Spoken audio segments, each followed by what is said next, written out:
materially destroyed. Actually, translated in our context, the blessing we may receive from Srila Prabhupada is that our material desires will be destroyed. Simply not possible. We may even have the idea, I would like to enjoy like this. When you are really blessed, it doesn't work. You want to meet a girl and have sex, she'll be vegetarian, she'll be interested in Bhagavad Gita and preach to you that we are not this body. Very frustrating, when you are lusty and you want to have some fun and she's preaching to you, we are not this body, it's like, how can you have sex like this? And they like that even. Females like that. And they can show the man, some kind of, it's kind of mechanism in this. They always like this to show. First, and then the man goes, hey, but you are the agitating element, hey, you started the whole thing. She goes, no, I was abused by you. Hey, horrible man, don't touch me. Can you try not to touch me again? Try again not to touch me. Why don't you try more not to touch me? It's mad, it's insane. It's like somebody holding electric wires, and going, don't touch this, but try. And you go, bah! He said, why did you hold this electric wire? I didn't know there's electricity inside. He said, well, that's your problem, why are you touching this? But you can try again if you want. This is the whole drama between male and female, touching and not touching, getting electric shocks, getting burned, but coming again and touching, and it's not touching. How much touching? What the electricity will be? 250 volt, 360 volt, or it's going to be an electric chair altogether. You'll be roasted alive. I mean, it never stops. Even Darwinists have a theory that this is all arranged, that the male always trying to prove themselves to the female so the population can prevail, that the strongest survive. And the testing ground is the female, who always have this attitude, it's not really satisfactory, but try harder. The males are, okay, what, more? Okay, okay. Work more, try harder. What? That was the whole sex life? Try harder. Okay. It's like always the male has to prove himself in front of the female. It's magic. It's pure magic. Whereby you can make an experiment. You say, no, my dear females, prove yourself to yourself. Bye-bye. And that's it. They are finished. This one famous woman hunter said, women, they are too much. If you chase them, hard to get. If you not chase them, they follow you like a shadow. It's amazing. As soon as you stop chasing, oh, ooh, ah. When you chase, abuser. Men go crazy on this, they lose their minds. They lose their money, as another famous chaser said. Robbers, they will stop you in the forest and say, give us the money, or we will take your life. In other words, they give you two choices. You can give the money or you can give your life. Then he concludes, women, they take both. The money and the life. This is experience, this is realized knowledge.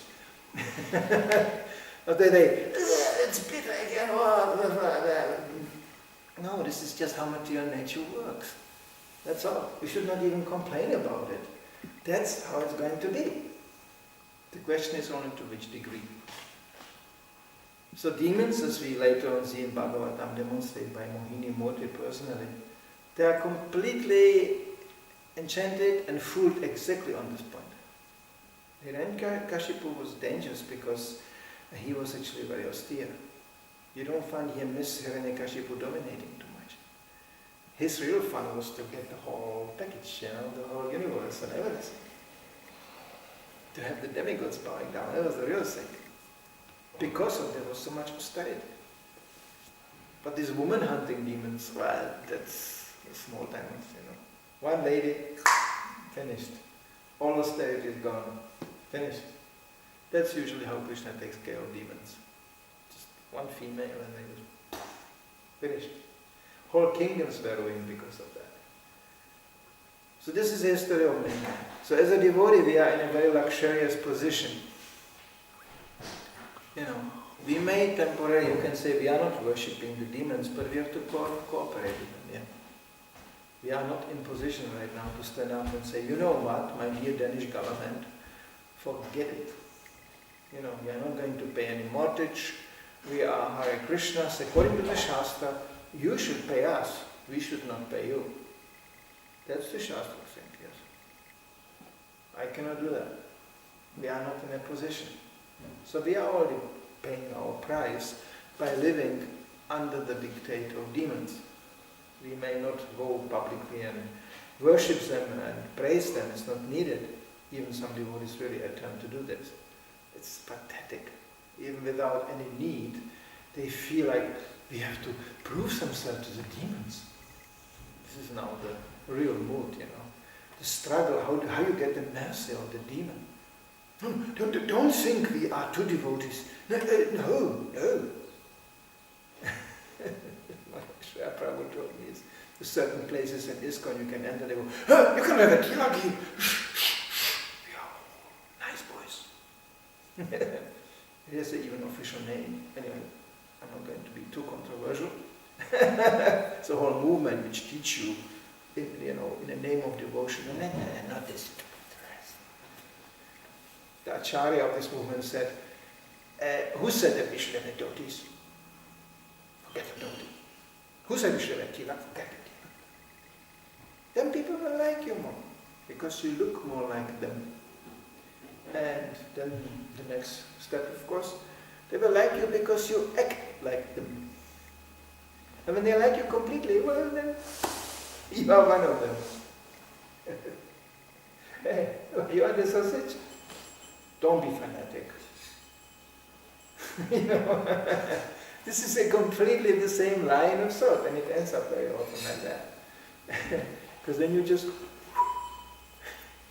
But you will be amazed, people like us, especially because we are different.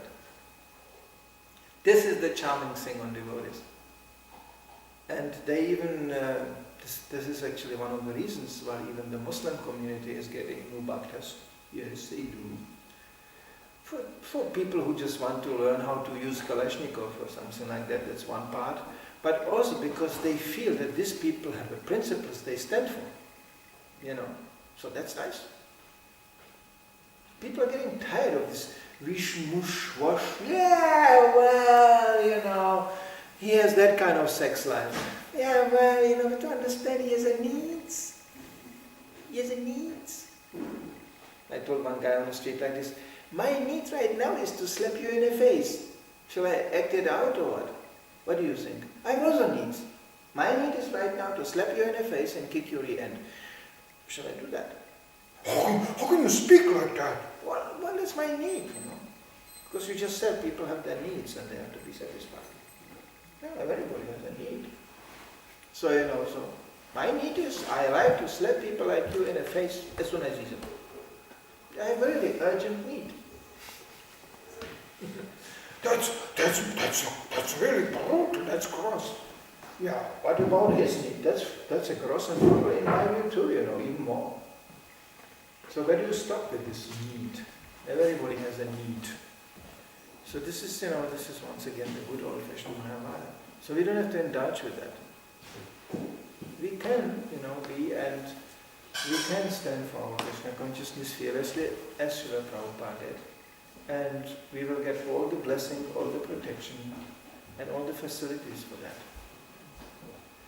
We sometimes really forget that Krishna is really the provider, the enjoyer, the owner of all facilities. So why he couldn't help us a little bit more? He could, if we prove ourselves to be trustworthy. That's the whole struggle. How can Krishna trust us? And when he's trusting us, one person like Srila Prabhupada, you can see what happened.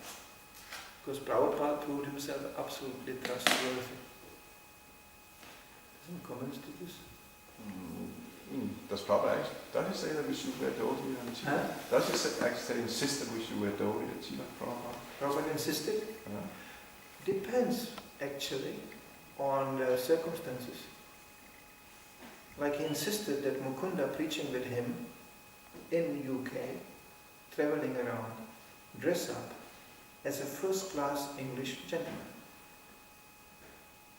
Mukunda had to struggle to buy a first-class suit, first-class coat.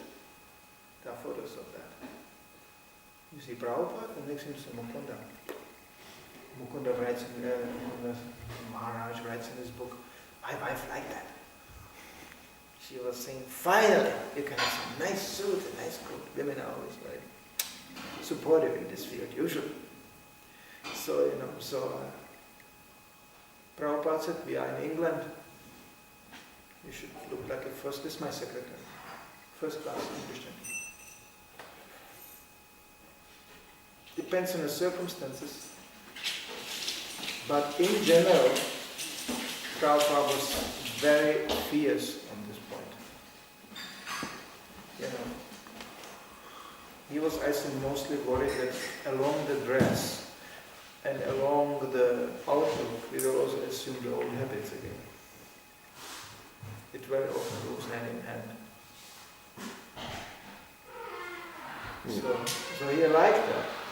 But on the other side, maybe I'm the right person really to speak in detail about this, because when I saw devotees walking by minus 30 degree in devotees through 1.5 meters snow, I would say it's a little bit, how do you do that? Yeah. There's a picture of Krishna's God, 1.5 meters snow, and the pujari carries a plate over the snow, it's like that. Now for pujaris, that's no discussion, okay? Direct deity worship, no discussion. There will be no pujari in blue jeans, standing on the altar. Don't worry, it's already there, the blueprint is already there. The blueprint comes along the blue jeans. That's already there. But that's absurd. Pujaris live anyway in such an exclusive, protected environment, To me, as the Sankirtan street slang band guy, who put a dhoti for all these years just on Sunday, the rest of the week, it was, first of all, we really had to be a little bit more underground. A dhoti in Germany for many years would mean that you are in a police station in no time, okay? For sure. So, we enjoyed it to go on Harinam in dhoti, Which created for me as a new bhakta really problems, because depends on the wind you're blowing, you have to know how to handle it. You have to dance, spin in the right direction, to keep the dhoti closed. And before you find out, when you tie it a little bit more right, then it's more closed. When you tie it left, well, then you will be dancing in underwear, Brahmin underwear all the time. So, and not to speak of losing dhotis, and how many devotees I were losing dhotis in the middle of the kirtan, not even noticing much. These kind of things don't have to happen. You have to know also how to handle that kind of dress. Then came the restaurant issues, which turned to be a highly dangerous issues. Acting to a low-placed fight with devotees, you have to know what you are doing. And don't think that the Kshatriyas on the battlefield of Kurukshetra had a nice silk devotees and they were just... No. There were special devotees that were turned. We can turn even a normal devotee into a Kshatriya devotee, which actually brings us down to the point of pants. It's like pants. So things like that, according to time, circumstances, practical application, from gardening. Come on. Try to be in a muddy earth, picking up the snails while you are in dhoti. How will that dhoti look like in 2 minutes? Oh yeah, you can sit on a tractor, it's really great.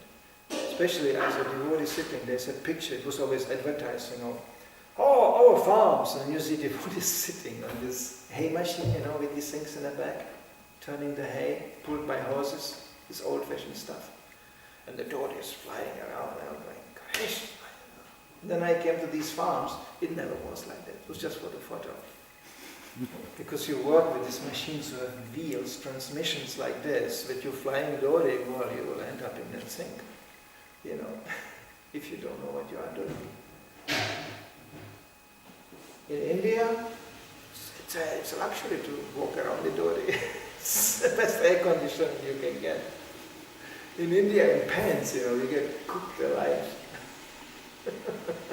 Devotees in India are so nice, it just flies around and perfect air conditioning. When you have -30 and get yourself sick and useless, that's the whole point. And what kind of service you will do? You have to be a little bit pragmatic. You don't look so funny outfit, bent outfit either, So what? For what? It's just the skis over the shoulder, ski boots. So what? Also Brahminical about your tummy outfit. It's like a sleeping bag, more or less. But we are in a crazy climate. This is normally not a place a human being should even live. Okay? It starts with that. No human being lives on an island where the wind is blowing all the time, and practically most of the year you have some kind of, from Indian point of view, it's winter. So you have to see where you are. But then again, that being said, it's obvious that in many circumstances where Dodi is not practical, but for preaching circumstances? For preaching and like temples and... Absolutely. Absolutely. I would even take it as a rule. If you can change your blue jeans into Dodi to go to religious functions in a temple, I would take it almost as a rule. These happy blue jeans, bhajanandis, why? Why? This is also power. Like you can be amazed how it works. I was every year go to Croatia, And that's the place where in the summer all the Vaishnavas have this kind of pants, because they come from the ocean, they come this, they have this, this kind of... on these Hawaii shirts? Yeah, Hawaii shirts and this 3/4 long pants like this, this kind of, skateboard pants, like this. Everybody has that, yeah. And Bhakti Krishna said, this is initiated devotees. Forget it. And this festival is wonderful. Anybody coming here, crossing that line, coming to the temple has a devotional dress. You don't have any? No problem. We have a shop in front of the door. You can buy yourself right away at Lodi. It's brutal.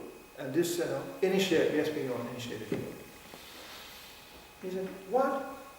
Well, as Indradima Swami describes, in his many years, in some diary, he writes, I told one devotee, while entering a congregation meeting, so nice, you invited all your friends. And he said, this is not all my friends, this is devotees here in the town. With beards and, so initiated devotees. So it doesn't have to be like that, okay? This is ridiculous. This is deliberate and ridiculous. For any preaching purpose, it's nice to look like a devotee. Come on, what's the big deal? And then we are reflecting it on each other, then we look like devotees, and we remember ourselves. Hare Krishna, yeah, that's nice. When you see somebody with this, say, like looking like a skateboarder, and then you look like a skateboarder. So it is also helping to enhance our Krishna consciousness. Even we often mention for the pleasure of the audience and preaching events that the dress is not a priority, okay? It's the philosophy and the consciousness. Always people get a satisfied smile and they say, oh my God.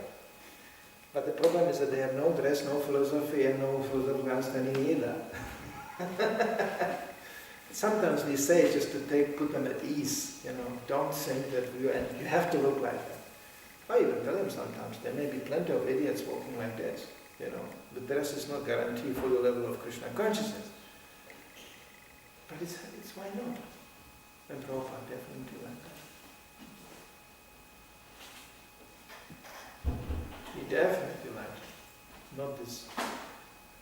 This was just like scientific preaching. Of course, yes. That's why Prabhupada said, first dress and then others. He writes in one letter, yes, that he's actually, that letter is addressed to Gopal Krishna Das, who was at that time a married man, had a job and business, something like that. So he had struggled with his dress issues. And Prabhupada said, no. In your business line, you have to dress like a respectable gentleman. I do it also sometimes. I also, for certain purposes, dress like an ordinary, respectable gentleman. Until today, I didn't figure out to which kind of incident it should relate, because I never saw Prabhupada. 30 years before, when Prabhupada was a traveling salesman. Maybe he related to this, maybe he related to his business line. Maybe. No, but that letter sounds like he's doing it now. Prabhupada did that. And out of necessity, in the early days, in the very early days, you see Prabhupada with a Cossack Russian winter hat, You see him walking in a coat which is a few numbers too big, some hippie gave him this. That was in the early things. But later on, there's no way Prabhupada was tuning into that.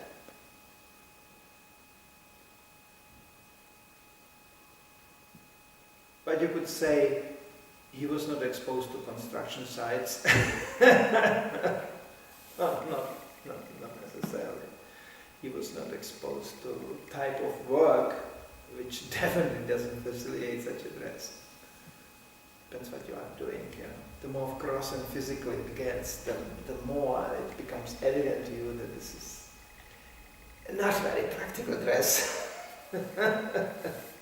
And that sometimes is also, you see devotees, they insist, hey, dhoti is -30.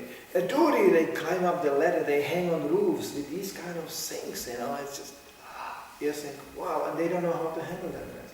For Indians, no, basically no break, they know how to handle this. You never see them stuck anywhere.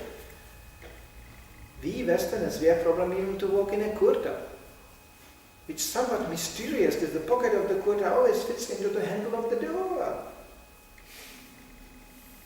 Maybe you already had that experience. I had it many times. All my remaining kurtas, and I don't have many left, they all have the fixed, things. Because I still don't operate really much in a mode of goodness, so I don't move that way. I just go and then, there was another handle, of the door. So dress issues as dietary issues can be discussed endlessly, but with common sense. And I especially dislike that somebody makes it to a new religion. Yeah, that's a problem. No more dirty, just blue jeans. Happy Hare Krishna. Happy blue jeans. Happy beard. Because Swami used to be always very extreme. Because this was always there. This movement was always there. What did you say, Solshan? Then you should sell cigarettes without nicotine, beer without alcohol, and preservatives with holes in it. That was all Swami's statement. I'm not taking any credit for this statement. He always took it down to the point where it goes.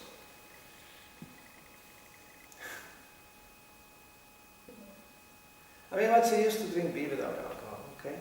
What's the use? What does it do, really, for you? Just remember you're in a good old taste. And then we have a whole branch of business, vegetarian meat. Perfect imitation. Really perfect. It smells the same way, it tastes the same way, you can cook it the same way. It's vegetarian. The biggest you could say militant vegetarian guy in Czech Republic said, "Are you nuts? You have such a beautiful prasadam, and what do you want to do with this vegetarian meat? The vegetarians will tell you this is just a fake. I don't want to be remembered on that crap. I gave it up." And the mediators will say, "Oh, this is just an imitation. I want the real thing." So where are you aiming with this? What do you want? The good old taste. And what I saw devotees sitting in a fire, playing guitar and roasting sausages. Like in the good old days. Well, it doesn't take long. First comes the beer without alcohol, and then comes the real beer, and then goes like this, and here we are again. And we should always program ourselves for this. I don't get it. No. I mean, actually, Purneswami talks a lot on this point also, because it seems like, especially I guess he's many Gurukul kids, so there comes an issue with him. And he has experienced that. He comes to New York, of course he's there as a sannyasi, he also has his funny, well, he's really I was going to the airport with him, so I know what it is. But the Vidyapunas, I'm in the airport security check, it's beautiful to see this. I was in a small airport with him. He goes clong, clong, clong. And the whole airport stops. Because he never saw shoes like that. And then comes the security check. And he has like sometimes 4 or 5 chagas wrapped around him, and it's like, how do you search a man like this? They do this kind of thing, it's just like one big package, bag, and they just go in, can you take something off from this? He goes, sure. And he has this huge smile, and he has a quite demanding eyes, maybe his charisma. He can look sharp in the eyes and goes, certainly. And there you see how they shrink in size, They kind of, and I saw it, they don't bother him much. No. They just go, okay. And he's smiling, but when he's smiling, he has a distinct smile of a policeman, It's just like, then they know, oh, okay. They can feel it. He told when he came back to New York after many years, and dressed as a devotee like that, and then people come up and say, what kind of Buddhist are you, and like that, and so he experienced actually. The old days, Hare Krishna devotees dressed like Hare Krishna. Everyone knew that, and they were happy that we could speak with devotees. But now they think, some people say, "Where have you been all these years? You're not, we don't see you anymore." And then you have the boasting in ISKCON advertised. We spread around. We are, we are everywhere. Yeah. From our point of view, we are nowhere. We don't exist.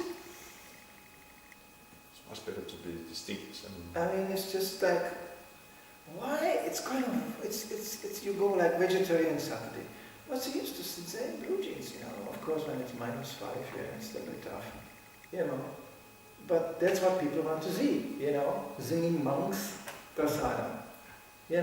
That's what they expect. That's what we are.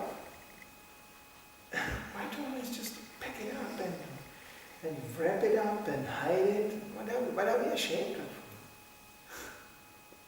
They will not like it, this paranoia, they will not like it. Well, so what? We want people who like it. You're not interested. Prabhupada, so many letters you have, they said, we are not catering to the interest of public. We are presenting Krishna consciousness as it is. Prabhupada said, if I would compromise on these levels regarding the principles and this, I would have millions of disciples. But Prabhupada, somehow it was a special time when people were especially attracted by this. That you look completely different, you spoke completely different, and you were doing something really forward. And that was the Hare Krishna. They joined because of that. Yes, we had to pacify devotees, like on Harinam. This is not a public demonstration of your terroristic consciousness. We are serving the holy name here. Sometimes we have to point out